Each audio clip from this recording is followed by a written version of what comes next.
And the plan is that I will be speaking.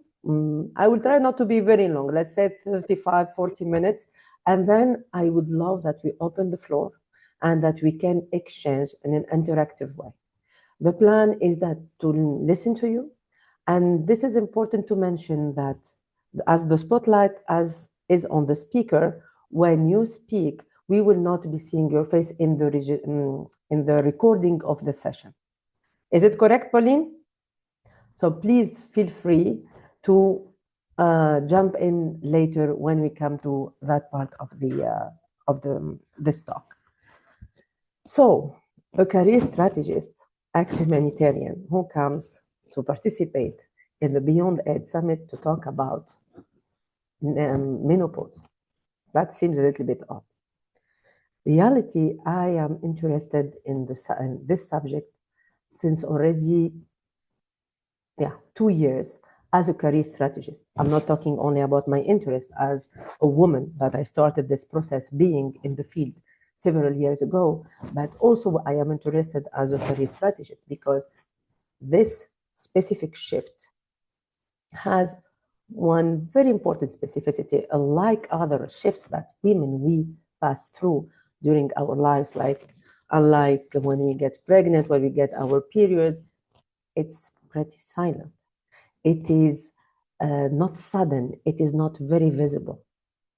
So you feel it in the way you experience your work. You feel it in the way when you start experiencing the way you react changing or the way you make decisions. Not suddenly, when there are things that you used to do in an easy way, it was more manageable, and they become less manageable.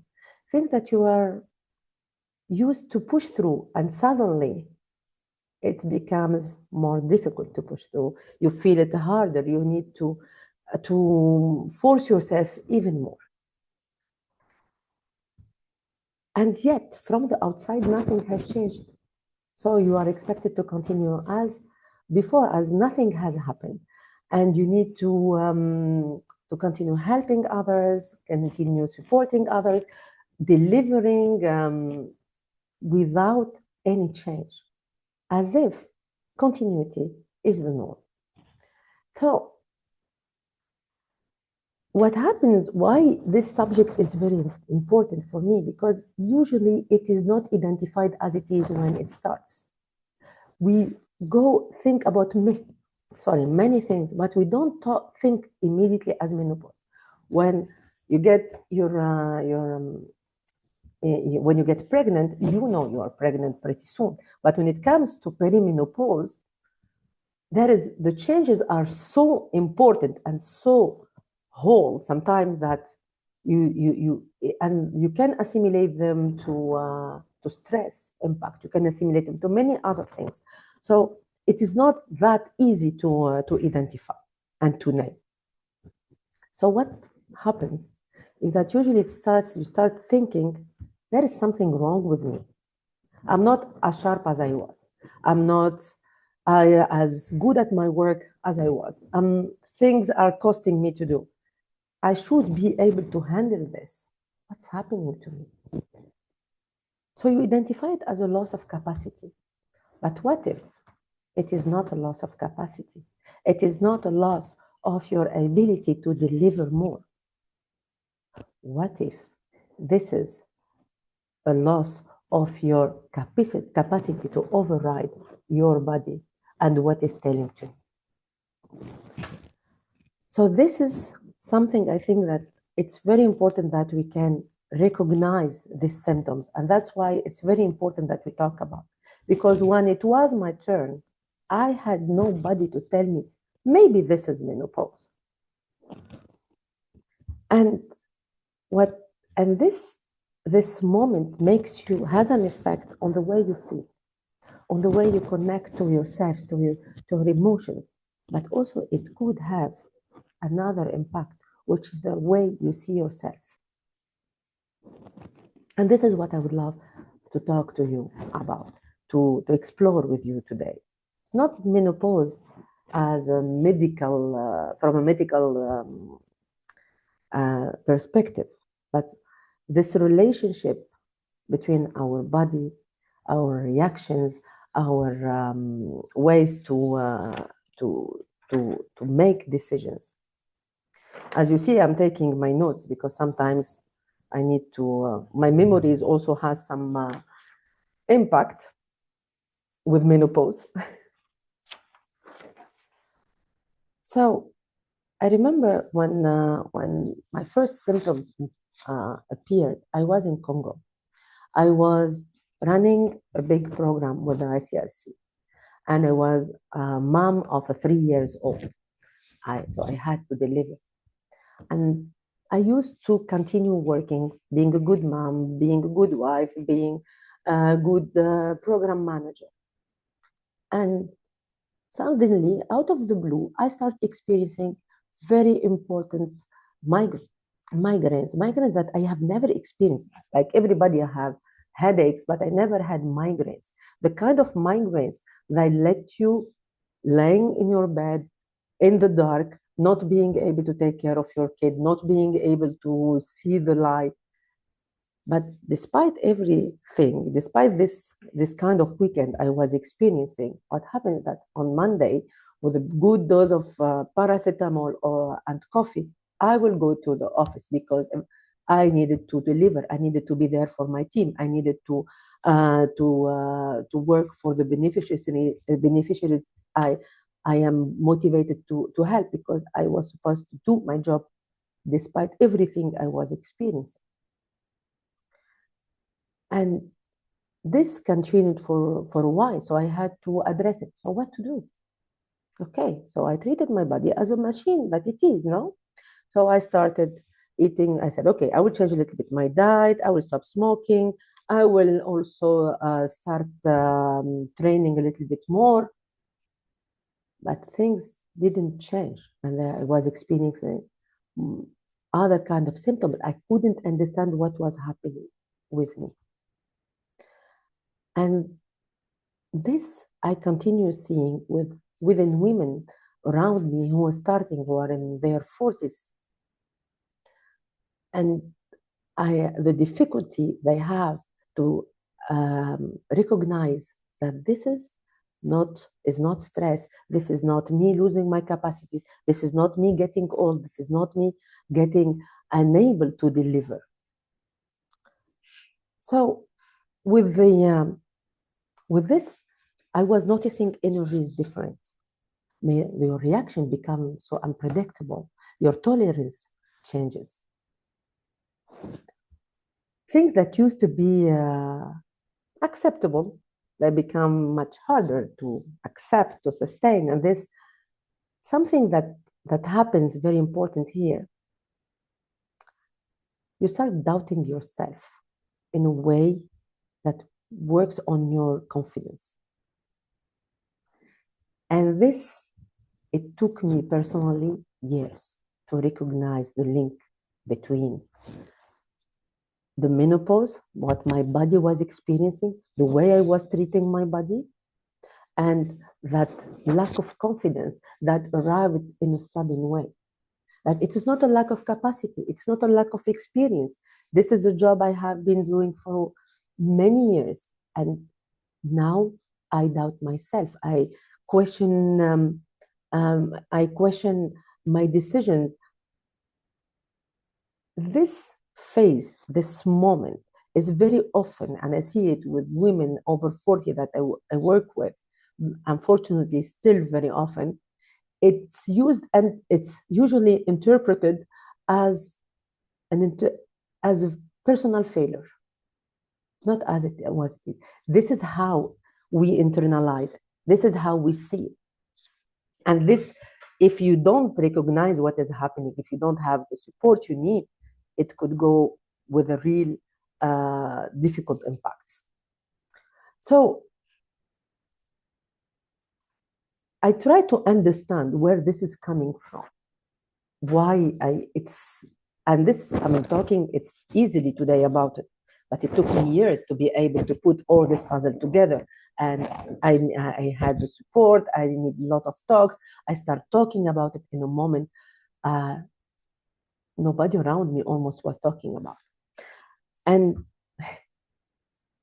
with Pauline, when we were preparing for this session, we were talking, and Pauline said something about the culture, that as Tunisian, as I come from a culture where women, we talk about a lot of things. And it's true, because when I was growing up, my mother set me down when I was 10, explained to me what is my periods that will come, how I will deal with my body.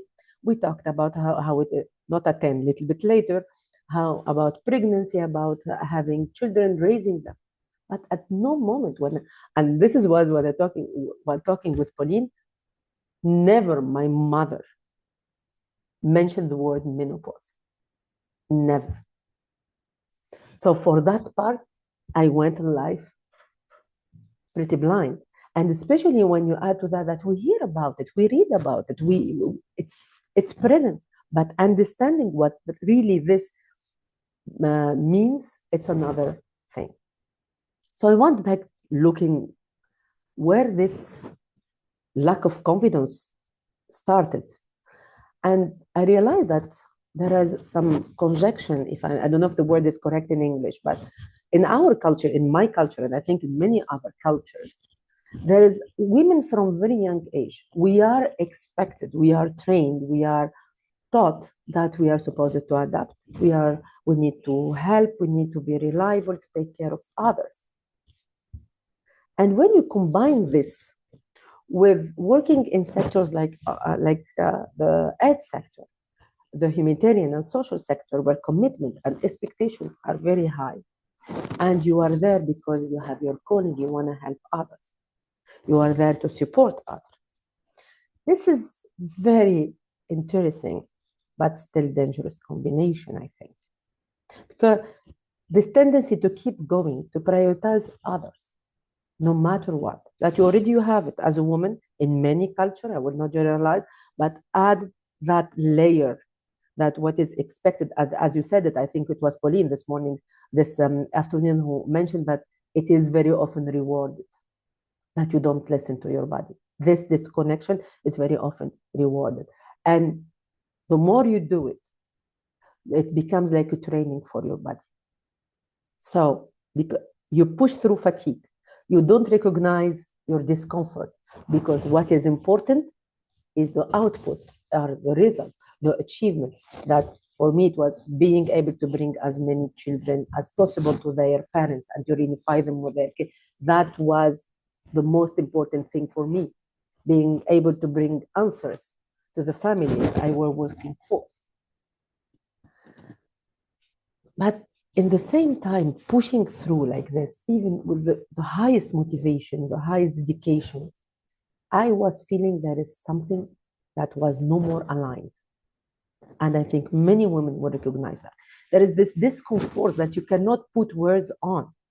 And for years, it works. You continue despite the fact that you feel there is something that is not working properly. And until one day, it doesn't. Until one day, it doesn't. The body stops negotiating with you. There's a moment that you could no more ignore. What you could override, you can no more do it anymore. What you could ignore and you can, it's okay, doesn't work like that anymore. And in this moment, you realize that this disconnection that you are so used to, that you internalize so much, is no more sustainable. And then you need to listen to that body. It is no more sustainable for what you are doing. And it doesn't only affect how you feel, how that discomfort, it has such an impact on identity. Again, I'm talking about it today, years later. I had the time to think about it, to put it together. But this exercise was not easy to bring all those moments present in this discussion today, in this moment with you. When you start hesitating on every decision you are making, when you start doubting your quality as a mother, not being able to be there for the ones you love, and that you feel that you are not okay with yourself, you don't know where you are heading to, you don't know what is my value outside of this cocoon, which is our word. Am I still as capable as I used to be? Am I as good mother as I used to think? And what we don't realize, it is what is shifting is not our performance. What is shifting is our identity. We are changing. How we see yourself, how you position yourself, how you understand your place in relationships, at home, at work. And this is sometimes you feel a desire to step back or to step out. You feel the desire to change direction sometimes completely. Sometimes the question comes, where to?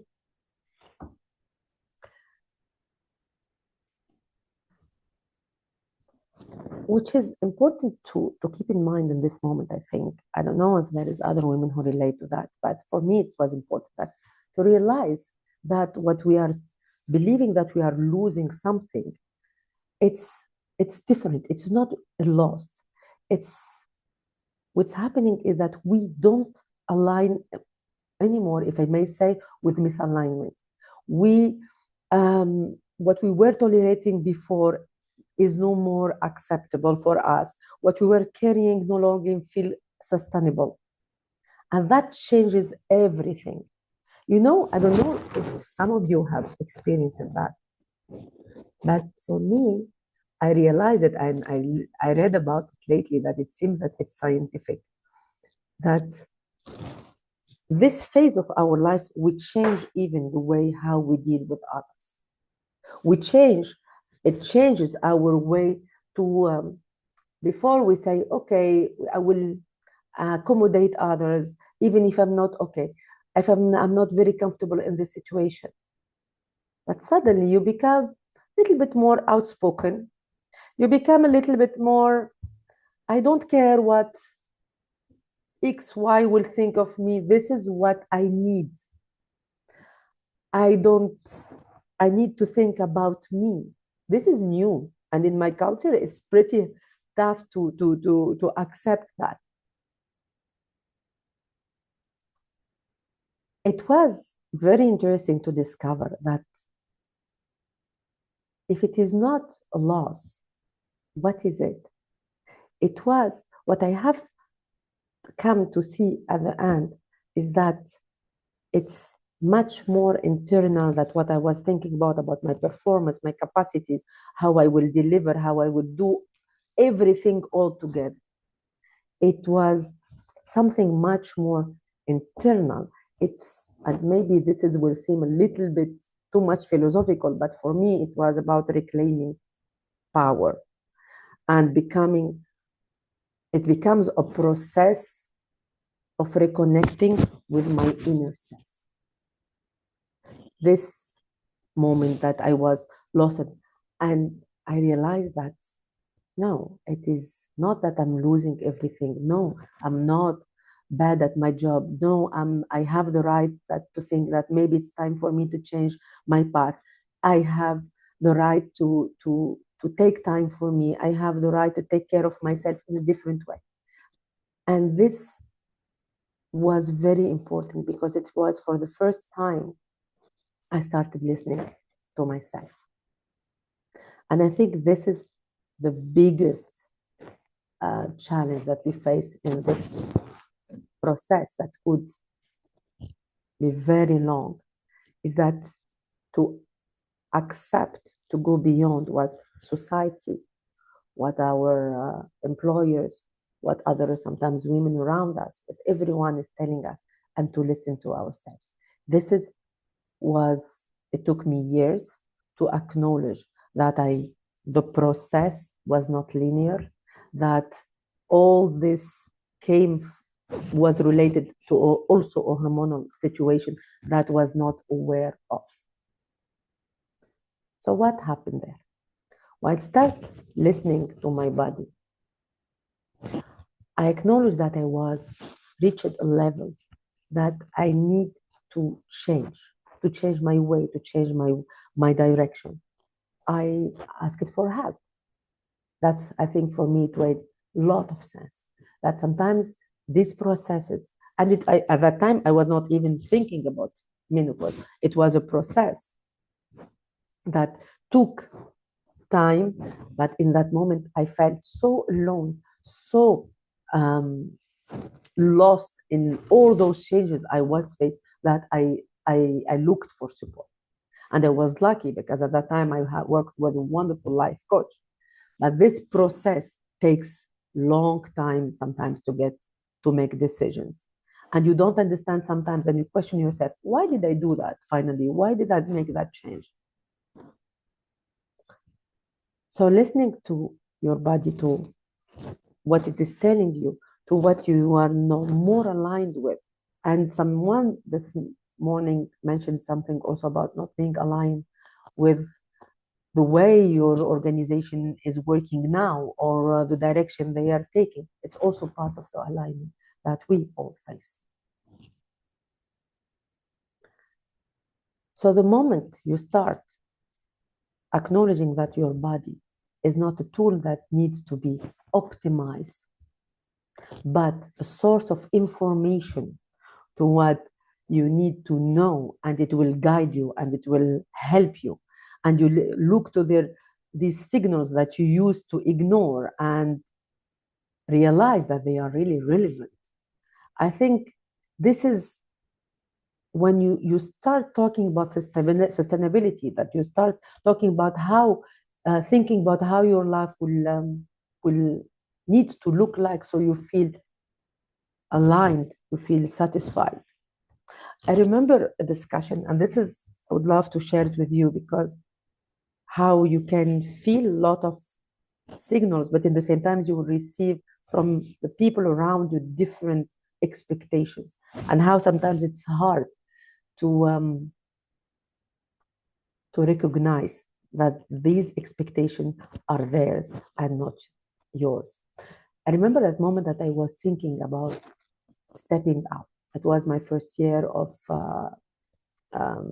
unpaid leave. It was the first time I took a decision like that. I needed to step out. And I had a discussion about where I'm heading to, what could be, what are my options. And I have a friend, very close friend of mine, to my heart. She was like, yeah, but if you don't want to continue in this organization, you can join that organization, you can travel more, you can get more money, you can do that. And all my body, I remember the moment, I felt it in my body. There is something resisting in here.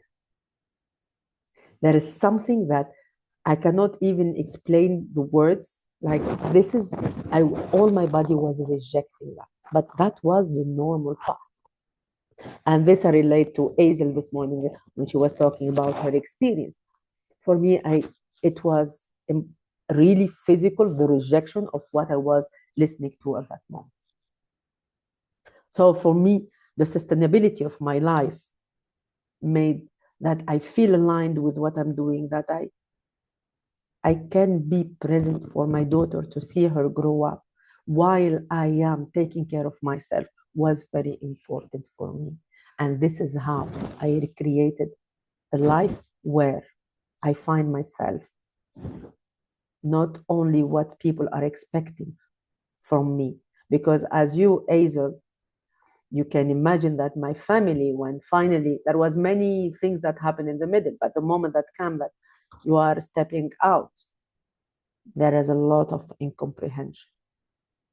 Not everything is related to menopause, but menopause is one of those big factors that could make you make decisions that change the course of your life, because it changes who you are. It has an impact on in your identity. But what is important is that acknowledging it, recognizing it, request an accompaniment if needed, is important, so you don't let this effect, this hormonal, this mental situation make you think that you are less, or that you are less capable, or less smart, or not good enough, or that you age. Because reality is, and this is, we need to say it, why I think one of the reasons, Pauline, nobody talks about menopause, it's because we link it to getting old. So nobody wants to talk about menopause, because, and I sometimes it's so deep in us that we avoid the discussion. I remember when I started talking with my friends about it, like, I feel weird, I feel this, I feel that. The subject was not welcome all the time. So this is, and as a career strategist, it's important also that I recognize the signs and talk about it when needed with the professional I am accompanying. Why? Because when she makes also her decisions, she knows that maybe there are other reasons, and she can reconnect with herself. It's her inner self. This is, I think, it's an important situation and phase, and very important transition that we need to acknowledge. I don't know if I was too fast, but this is my experience, and I wanted to share with you, and why I think that we should talk more about it, and why it has to. And you said something at the beginning when you introduced me, Pauline, about I advocate. There are two things I want to say before closing here. The first is that for almost 1.5 years, I was writing about menopause every Monday since end 24 until, since mid 24 until end 25. I had a lot of discussions in direct messages, in private, in bilateral. Very few women came to express their opinions there in public. And I remember one of those comments that stayed with me, and that's why it's important for me that we continue to talk about. And that comment was, why you are bringing this? This is a normal process. Why you are talking about this that much, and why you are talking about it in link with our professional careers? Because for me, and I understand her point of view, it is a normal process. It is natural. In the same time, it's a process that has an effect on our private lives, but also in our careers. And why we normalize that when we talk about employers, that there is regulation related to giving birth, to even in some countries today, we talk about days off for women who experience difficulties with their les règles, how to say that, Pauline? Periods. Sorry for that. So why we ignore menopause when we know that it has an impact, that women could need, especially in a very high pressure environment like the ones we live in. And this is when you find yourself in this situation. You are in Zwedru, you are in DRC, you are in challenging environment sometimes for our bodies with the heat, etc. And you're experiencing this. It is, I think that women should have more information and more support. Now, I would love to conclude by inviting you, the women who are maybe at the late 30s, beginning of 40s, to think about 2 or 3 things. Is there something that became lately harder to ignore? What might you think might need to change, but you keep postponing it? Is there anything that you're trying to operate like it was before, but you feel that it's becoming more challenging? I think my piece of advice, try to sit down and think about it and try to link it to this talk, if I may. Now, what I would love, Pauline, with your is to invite you, the women who are already in this phase, who are a little bit, maybe it doesn't have an age, because we know menopause can start even earlier than the 40s, but for the ones who already know about the subject, who are experiencing it, I would love to ask you to step in this conversation and maybe share the piece of advice that you wish you had when this process started with you. Of course, if you don't feel to do it speaking, you can write in the comments. But I think that this event is also about sharing, and I think it could help to hear it from women who are experiencing this phase and this transition.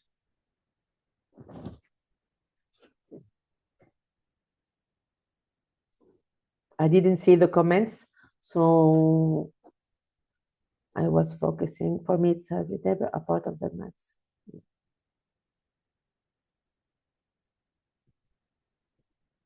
Oof, tell me about the brain fog. I totally relate. I'm really sorry about that. I know it is not easy. The brain fog for me, I think, is one of the main challenging one, because it happens that it made me lost trust on how I trust myself and my memory. It's still with me, even if I laugh about it. And last year, I took a short assignment and I find myself in a big meeting, and I was like, I have 3 points, 1, 2, and suddenly I forgot the third one. And then I laughed about it and I said, okay, women my age face this situation.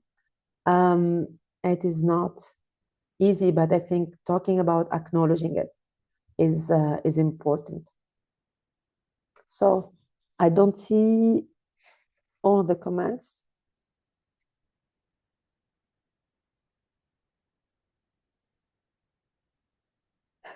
Postpartum and perimenopause.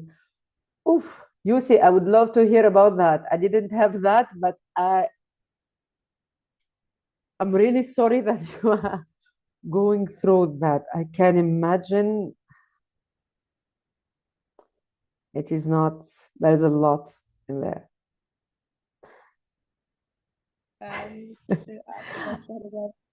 I mean, I think I just came online, so I'm sorry I have missed most of your talk. But I think having that combination is an interesting one because I'm not sure whether my symptoms are from the postpartum period or from the perimenopause because they're very similar.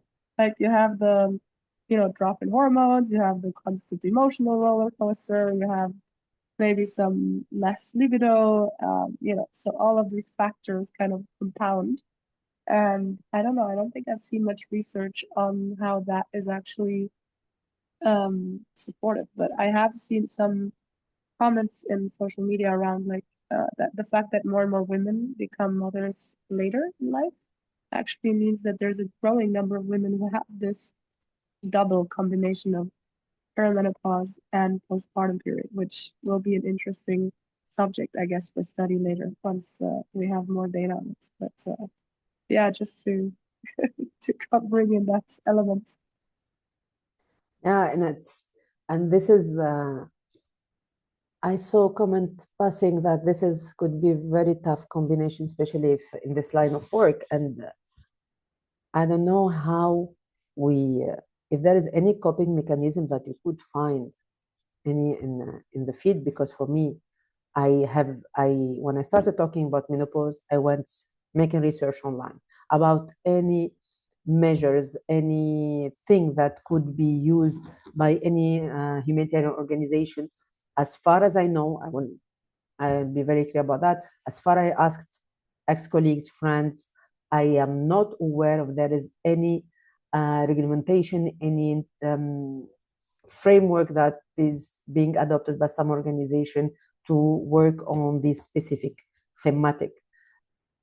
I don't know if any of you heard about it, but for me, this is the information I have, and I think it could be very challenging to. I don't know if someone mentioned the hot flashes.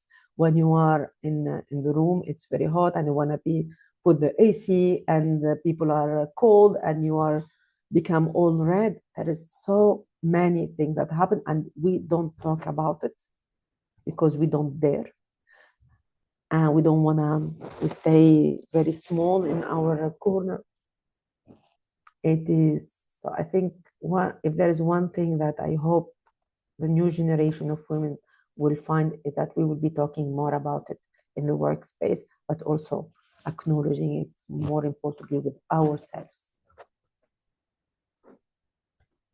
So no one has advice to share? Many things in the comments. You can take the time to read the comments. There's many interesting. And Asa is wanting to talk. Go ahead if you want, Asa. Yes, please. Azo. Yes, I actually have more of a question, but before that, I wanted to just thank you, Shahrazad, for putting the perspective of, I think I always heard the menopause being something negative and difficult and, oh my God, you're supposed to be scared and all of these things. And the perspective that you took while having all of that, also gaining the new identity in some way. And it reminds me always this quote that a girl goes to God and asks, God, I'm falling apart. And God says, well, it's supposed to be. You're supposed to be falling apart because you are generating a new you, right? And it feels like when you were talking about this experience made me realize there are the parts of it that also gives me a new identity or new way of being and seeing things. So I just wanted to thank you for that. Now, the question that I'm more curious is if you are already the person who suffers from migraine very often, I am that type of person. And then is there like a way for you to then find out, is it like, I think a bit like Yossi was saying, is it the migraine that's now indicating that something is shifting, or it is the migraine that I know too well already? And the other topic is more like what are the ways for you to start realizing, okay, I have a hang of it, as if to say, I don't even know how best to formulate this, right? I don't want to say end of it because it also sounds weird, but when is the moment where you feel, oh, I know from a lot of different women's experiences that this is happening, this is going, and here are my ways to deal with it. And then here are the ways that now I feel I can, I don't know, take up new assignment or do something else, start something new, whatever it is. What are the ways for you to know that, or what was your experience? I'm curious. Thank you, Hazel. Thank you. Regarding the migraine, Hazel, I know that it was related because I never had them before. They stayed with me for a while and then they disappeared. And I saw it with other women. So I cannot explain it. When I talked with a doctor at the time, and I don't want to go too much medical in here, it could be one of these symptoms. It was, and for me, it really started that moment in my life, and then it disappeared. So it is not something that is physically changed in me. And it's one among number of symptoms that appeared and changed. Some of them are okay, some are less, and some are harder to deal with. And this, I don't know if I understood very well your question, the second one, but I looked at the medical part, so I'm being followed, I go and listen, I am very well informed about the hormonal therapy. I have my position on that, and I think that if we have something that helps us, we should think about it if it medically advised for us as a person. In the same time, there is something that happened, I think, that changed a lot of things. When I started talking about what I started asking other women, older women, and or women who are more advanced than me, it changed a lot the way I was seeing myself. I normalize it more. That's why I relate more to wisdom. I know that it could take long. That's it's my understanding that I'm not at the end of it, and I see it with my sisters. I see it, so I know the process is long, and there will be different moments. About the moment, how that's why I mentioned to be very transparent that at that time in my life, having the accompaniment of somebody I trust, like the life coach that worked with me, it was very, very important. It was really key in the way that I found my balance, because you have this happening, but you have so many other things, facts happening in your life. I think talking about it helps you to acknowledge the situation, but reconnecting to yourself, to what makes you feel aligned, what makes you feel stable, balanced. This is what feels right. I don't know if this makes sense for you, but for me, I had many exchanges when on the different decisions I made in my life. And there was a moment that it is my life, it is my feeling, it is my body, it is my thoughts, my story. So I listen because it's important, but nobody will know more what I need than me. So it felt right, those specific decisions that I made. I took one of some people say that, some of my friends said that it was a bold move, but that was when I requested the first unpaid leave. I took my daughter.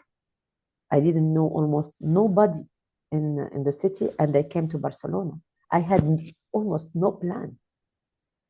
It was really, I needed to move out. I needed to focus on myself, to get to know myself better, to find myself. I don't know if this speaks to you. Let me go back to the comments.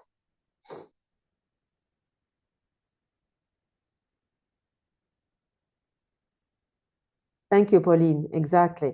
This is also how we are seeing in a society that recognize that women, after I hear it every time I open the media, like, yeah, women over 50 are invisible. Yeah. Thank you to remind that we are not invisible, and it's a transition.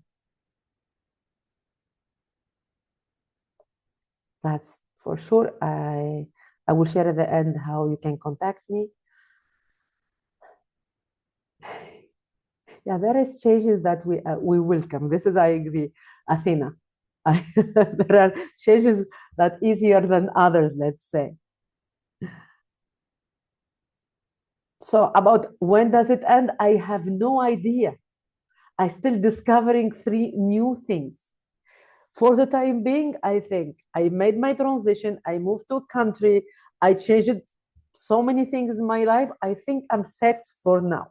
So, but how I am open, and I'm be very transparent too. I love what I did during my 15 years in the field. I love working with communities, with the people we want to serve. So when I have the opportunity to go back for a short term, I am happy to go back, to stay connected to the field.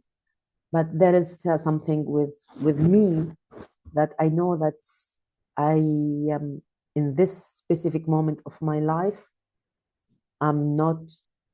I cannot visualize how I can handle all this if I am in a 3 years contract in some in the field. This is something that today I need to take care of myself and continue discovering all the wonderful symptoms I'm facing. So in my menopause with their functions,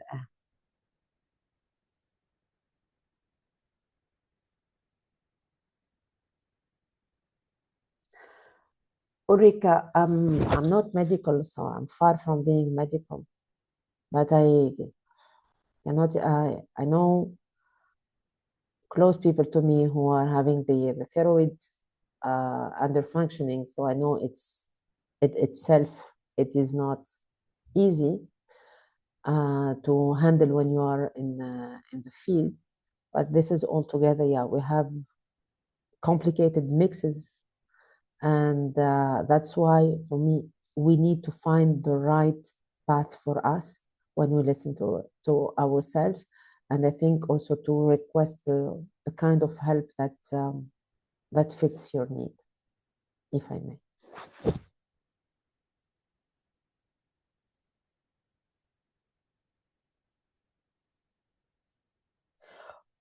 Jemina, I fully agree. I was listening earlier to the wonderful coaches that took the time to share with us and to guide us, and so I was thinking the same.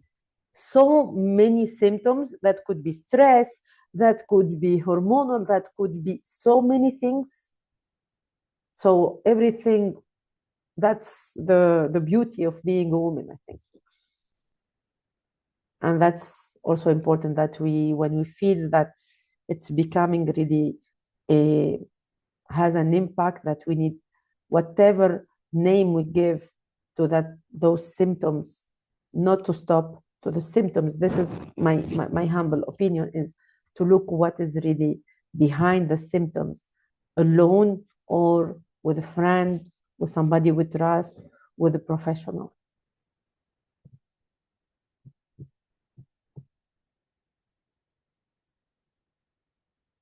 Yeah, Ceci, the forgetting things when you're saying something or thinking it, it seems that's the brain fog. Yeah, it's one of the most disturbing for me personally. It completely shaken my confidence. Mm.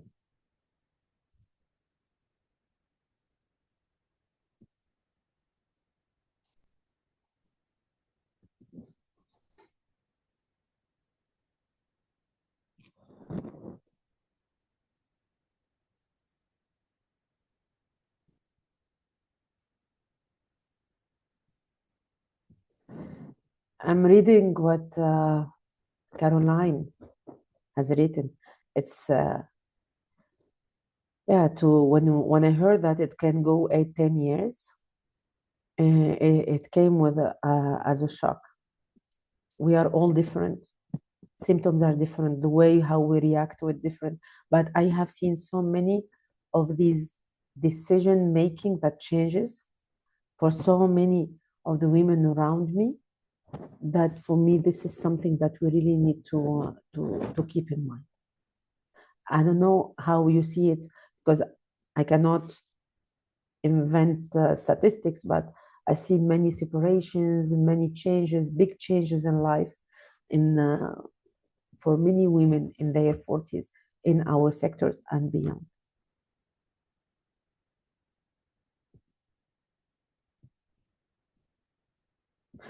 Thank you, Pauline, for the book.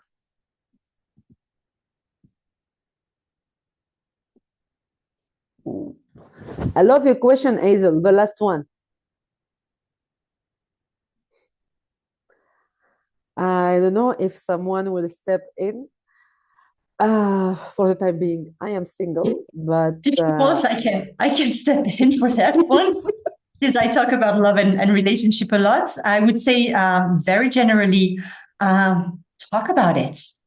Talk about it if you want. Like, I'm all about, conscious relationships. So being honest of what is going on with you. So knowing yourself, being aware of what's going on with yourself, and sharing it with your partner, meaning you trust your partner also. Yeah, I think you need to be understood. It's a basic need for women to be understood and to be known, for any human being, but mostly for women. So yes, I would say share what's going on. Check on your needs, and some, of course, it's your own responsibility to take care of your own needs. But if there's anything that your partner can support you with, I would really encourage to ask for support. I don't know if this was your question, Aisel. If it answers it. Yeah, absolutely. I think I'm also like thinking in terms of like beyond talking. I'm curious, like when we express the needs.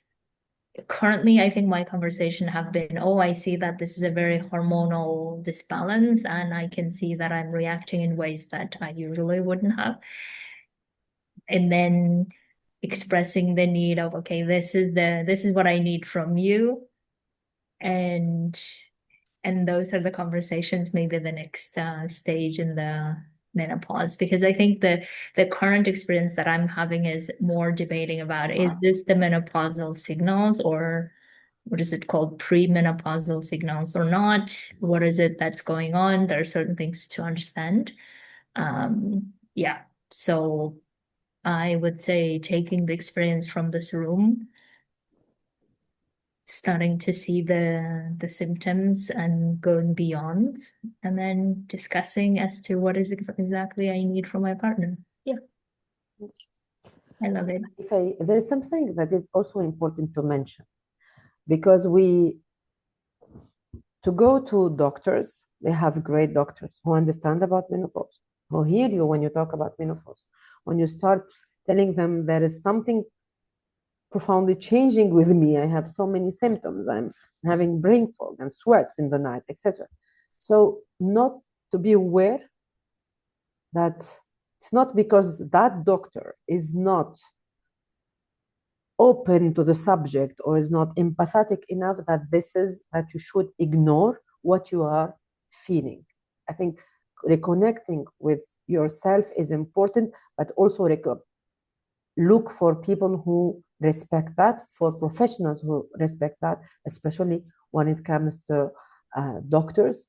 Not all of them are the same, and they don't all have the same level of knowledge or empathy for us. And sometimes we can find ourselves gaslighted in a situation like, yeah, this is normal, you are getting old. And I had something similar a few years ago.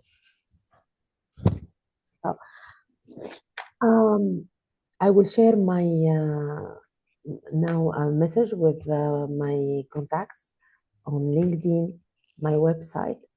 I am very active on LinkedIn. If you have a question, if you want to share, if you want to talk about careers or not, about menopause, and we can exchange, feel free to get in touch. I have my website. It has also my WhatsApp in the website embedded. So please feel free to reach out. I hope that what I shared helps you in changing what you think about this phase. It helps you to identify it, to find the right words, and reconnecting with yourself. Thank you so much, Sherazade. But I see that we have still more comments and questions, Ponine. There's a lot. Go ahead. Yeah, Take I think this one is for you, that Graciela is saying that she openly talks about with her husband and with her daughter. I'm very impressed, Graciela, that you talked about it with your daughter. I will think about it. My daughter is 12. So far, I have talked about the periods that will come and more about her. I didn't think about telling her about the phase I'm passing through. And thank you for reminding me that.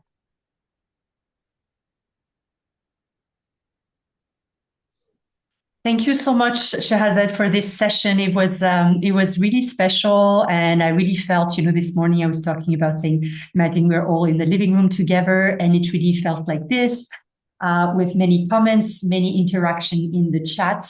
And I love how, yes, you invite us to, if I summarize it, I think the invitation is reclaiming the narrative around it. And I personally like the word portal for menopause. Or perimenopause, or this journey, let's say, that it's a portal, and that's an opportunity to make new choices, as I was mentioning this morning, to make, I think you mentioned that, to make aligned choices, to stop aligning with what is not aligned, right? I think you said something like this. Yeah, so that's the invitation today, you know, with individual conversation. I don't know who was saying, I don't know if you have the energy for this fight. It doesn't have to be a fight. It can be a conversation that opens. And we are now 30 women in this room, almost 900 registered, who is going to also listen to this talk. So imagine, you know, 900 women starting to talk about this with their colleagues, with their partners, with their bosses, maybe with their, friends, the sister, cousin, etc. This creates ripple effects. And this is why we are here for. And well, it was a beautiful blend with Yossi's talk about, is it what we can take it as a personal failure when we are not aware, where we're not guided into, or is it a system failure, or a system, let's say, things to solve, right? If we look at it in a more empowered way.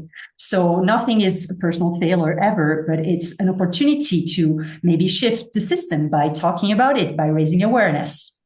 Exactly. So, thank you so much. Thank you so much. This debate has its place in the workplace too. I think we should never forget, especially when we are working in challenging environments. Absolutely. And we are, let's say, half of the workforce. So all the conversation that were in Yossi's talk and yours, about like silent conversation, like let's bring them up so the system or the organization can be adapted to half of the workforce, if not more sometime. So thank you so much, Shahrazad. And you shared how to connect with you, how to work with you. Maybe you tell us how to work with you. If you want to share your offerings, people who want to go further with you. Thank you very much for that, Pauline. Yeah, what I do is I offer accompaniment for humanitarian and development of the social impact sector, women and men, but it's true that I work more with the women accompanying in managing careers. Because for me, there is one thing when I talked earlier about the fact that we go with the calling, it's important, but also in this calling, there is a career that needs to be managed, especially these days with all the crisis, with the sector shrinking, with in a sector where we have our lives completely linked to it. So what I do is accompany in the job search. I accompany in career strategy and accompany in transitions, because for me it's all linked together. You will find all the details on my website. So feel free if you have any questions anytime. And why? Because I think that we need to plan for a career. Personally, I loved my career in the ed sector, but it was very challenging by moment, and I was jumping from one assignment to another. This is not planning. And the day that you cannot continue, the day that you cannot, something happens and you want to change the model, as we said, the model is not, the system is not always adapted to our needs. So this is why, and it was on my website when I first done it. I wrote something because it was very close to my heart. When I made this decision to become a career coach and use all my my expertise working with teams, managing teams for many years, and to bring it there to help others who are in the sector, I said, I want to be the person that I wish I had to orient me when I started. It would have avoided me many mistakes. And this is, for me, is what stays in my heart. Thank you so much, Shahrazad. Yes, it resonates. And I believe like most speakers here are doing a current work that they wouldn't have needed back then. There is the link between, yes, our challenges at some point and the support that we're providing now offers. So thank you, Shahrazad, once again. Thank you everyone for being here today in this session, maybe previous session. If you haven't, go and watch the replay. You will have it by tomorrow morning, in 24 hours, probably earlier than that. And yes, have a good rest. Take care of yourself. Come back and join us tomorrow. We'll talk about mental health, nervous system, how to restore, a lot of goodness. And it's still time to invite your friends to join us in this conversation. The registration is still open. So take care and see you tomorrow, everybody. Bye-bye. See you tomorrow. Bye. Okay.